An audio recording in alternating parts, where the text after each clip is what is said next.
Her message arrived at 9:14 p.m.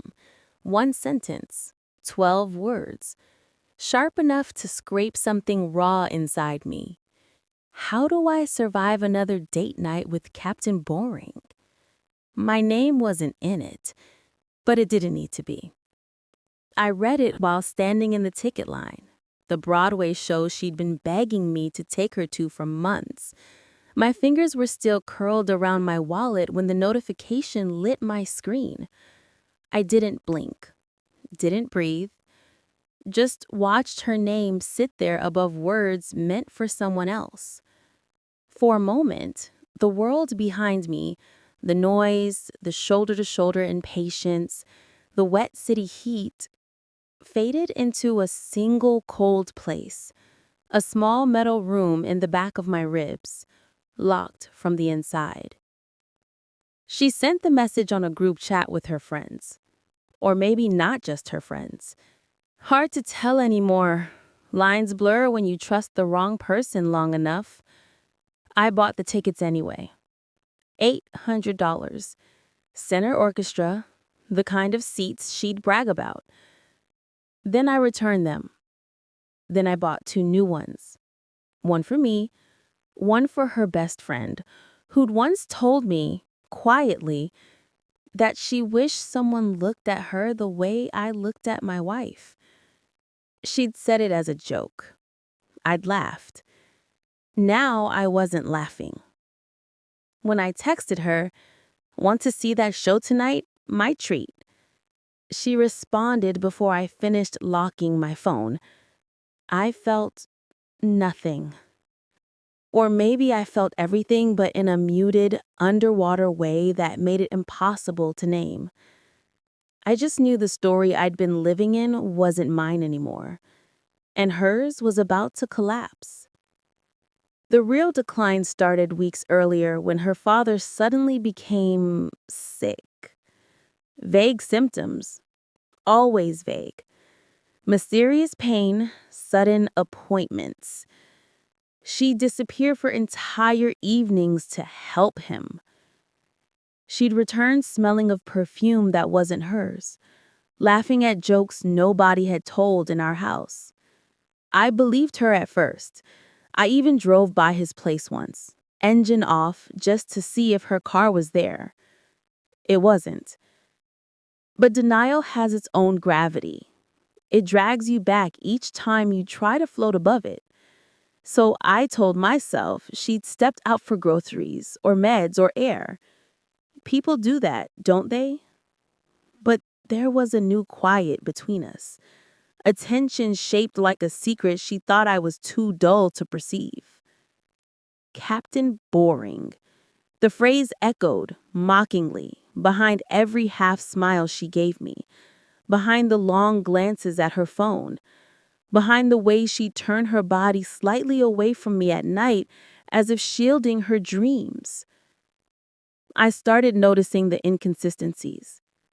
Her father posting photos from a fishing trip on days she'd sworn he was bedridden. Friends mentioning they saw her out, but never saying where. A receipt for a hotel bar, 2 drinks, same night she'd claimed she was driving her dad to urgent care.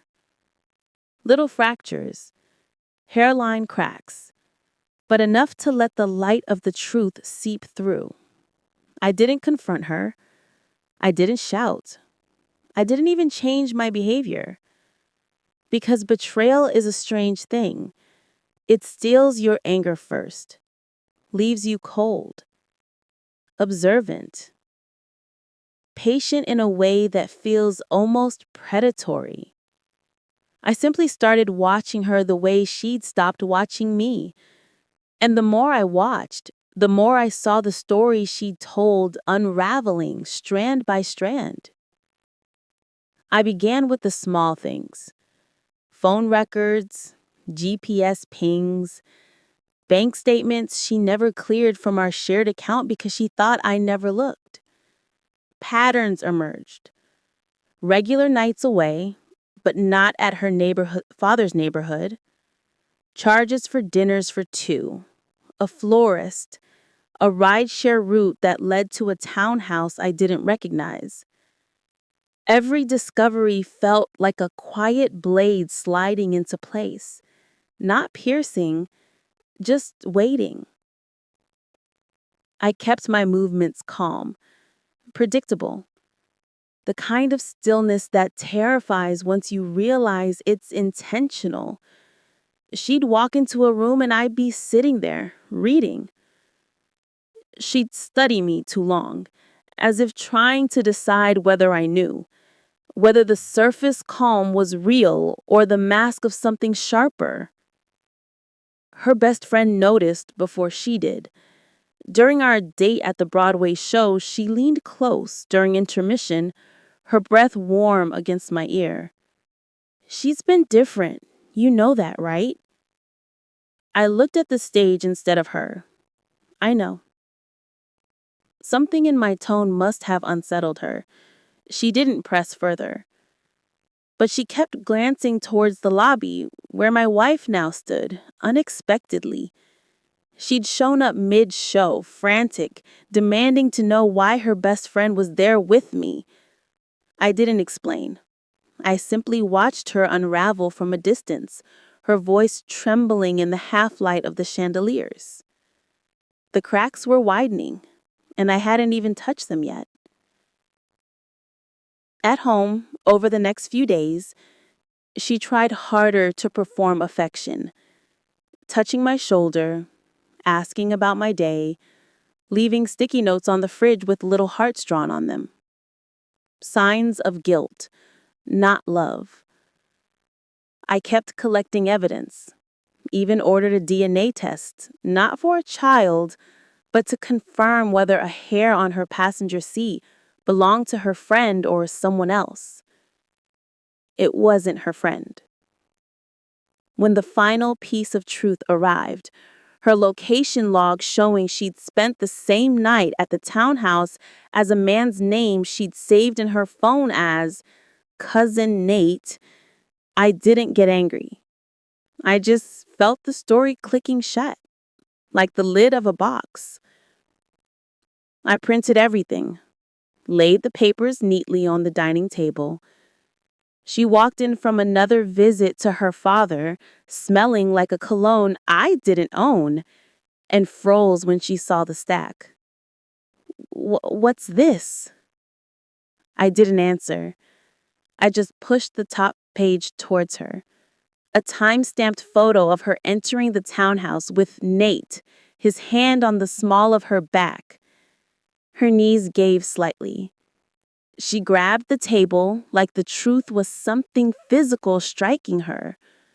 "Please," she whispered, "just let me explain." I slid the next document forward. Phone logs, her messages, receipts with 2 names, not one. She reached for me. I stepped back. The distance between us felt surgical, precise, exactly enough space to breathe without inhaling her lies. Her voice dissolved into choked syllables, something between sobbing and pleading. But I didn't raise my voice, didn't soften, didn't offer comfort. I simply said, "Your father's fishing trip looked fun." That shattered her. I didn't argue, didn't list offenses, didn't ask why. Instead, I placed the divorce papers beside the pile of evidence. She stared at them like they were a weapon. "When did you—" "A week ago," I said. "You were with him." Her breath hitched, shock bleeding into panic. "You're leaving me?" "No," I replied. "I left weeks ago. You're just noticing now." Her tears came fast, messy, loud, desperate. The kind of crying meant to pull someone back. But I'd already stepped out of her story. When she reached for me again, I calmly pushed the Broadway tickets, unused, refunded, toward her. The symbolic gesture landed harder than the paperwork. She understood. Finally. She wasn't losing me. She'd already lost me. Now she was losing the illusion of control. I packed slowly, methodically. She watched from the doorway, eyes swollen, face pale, trembling like someone standing in the cold without a coat. I didn't feel triumphant, just clear. Deception is a fog. Once it lifts, the landscape is plain, almost dull. You see what was always there, what you refused to witness. As I reached the door, she whispered, "I didn't think you'd ever leave."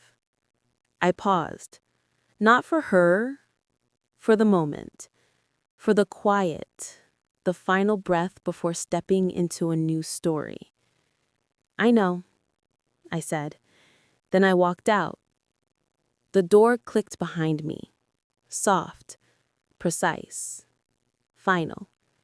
And for the first time in months, silence didn't feel like something missing. It felt like something earned.